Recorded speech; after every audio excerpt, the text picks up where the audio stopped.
थोड़ा अशुभ होते हैं, जिन सपनों के बारे में भागवत में बताया गया। चिंतन कर रहे थे पांडवों का उस अर्जुन का, इतने में क्या हुआ, जिसके लिए बातें कर रहे थे, जिसकी बातें कर रहे थे, तब वो अर्जुन आ गया। सुनिएगा ध्यान से। और भीमसेन ने जैसे देखा, अरे भैया भैया सुनो सुनो, अब बंद करो, जिसकी हम बातें कर रहे थे वो तो आ गया।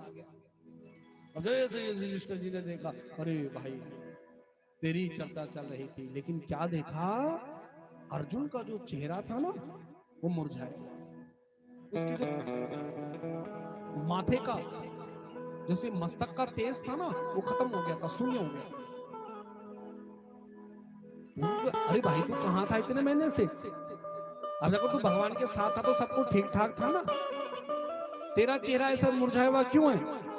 तूने किसी गौ हत्या की, किसी गौ माता की हत्या तो नहीं कर दी, या किसी तूने विप्र का वध तो नहीं कर दिया, ये तूने किसी स्त्री गम्या अगम्या से गमन तो नहीं कर लिया, या तू क्षत्रिय, तूने किसी शरणागत को शरण तो नहीं दी, ऐसा तो नहीं हुआ कि जो तेरे शरणागत आ रहा होगा तूने उसको ठुकरा दिया होगा? या तो सच सच बता भैया, तेरे चेहरे की रोशनी ऐसे समाप्त क्यों हो रखी है? इतने में अर्जुन अपने बड़े भैया के चरणों में गिर गया कि वंचित हो हम महाराज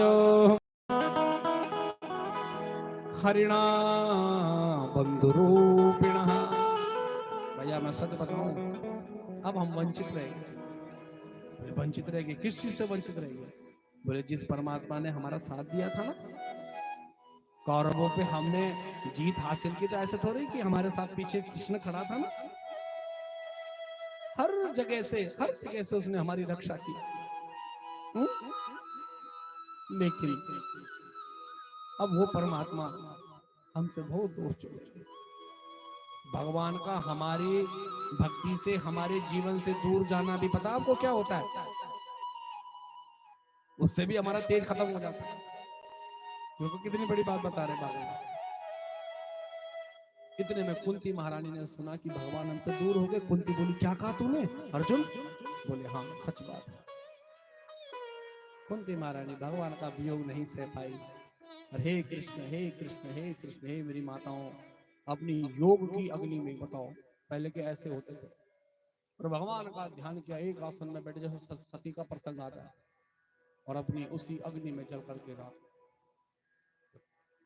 बस भगवान का ऐसा सुना कि भगवान हमसे दूर। ये कुछ पात्र होते हैं, जैसे रामायण में जाओगे ना, तो जैसे दशरथ जी थे, जैसे उनको पता चला कि भगवान मेरा बेटा राम हमसे क्या हो गया, दूर हो गया, तभी से उन्होंने अपना शरीर, मतलब ये समझ लो तब से ही वो शरीर से मर गए थे समझना।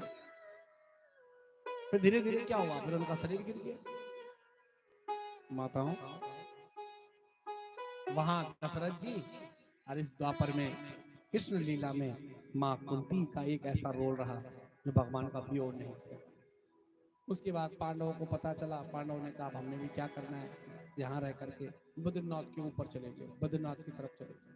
जब गए तो स्वर्गारोहण हुआ, स्वर्ग की सीढ़ी लास्ट टॉप में, तब स्वर्गारोहण हुआ। और अब यहाँ कौन रह गया, धरातल में कौन रह गया? बोले अब राजा परीक्षित रह गए। राजा फिर जरा बड़ा हुआ, राजा बन गया, उसको सिंहासन मिल गया। राजा ने कहा थोड़ा मैं देख के आता हूँ एक बार कि मेरे राज्य में सब ठीक चल रहा है कि नहीं चल रहा है।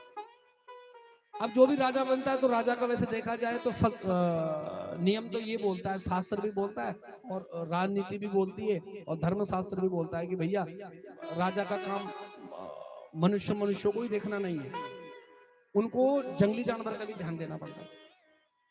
तो सोचा कि चलो मैं एक बार जंगल की ओर देख के आ जाता हूँ कि सब ठीक है कि नहीं है, पशु पक्षी सब ठीक है, क्या क्या कर रहे हैं।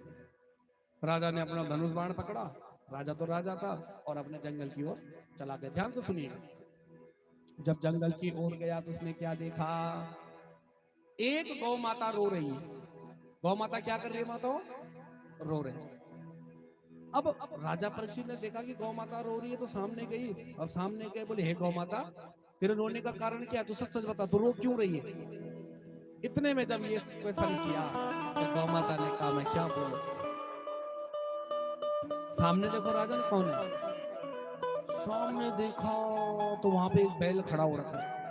और बैल कैसे खड़ा हो रखा पता आपको?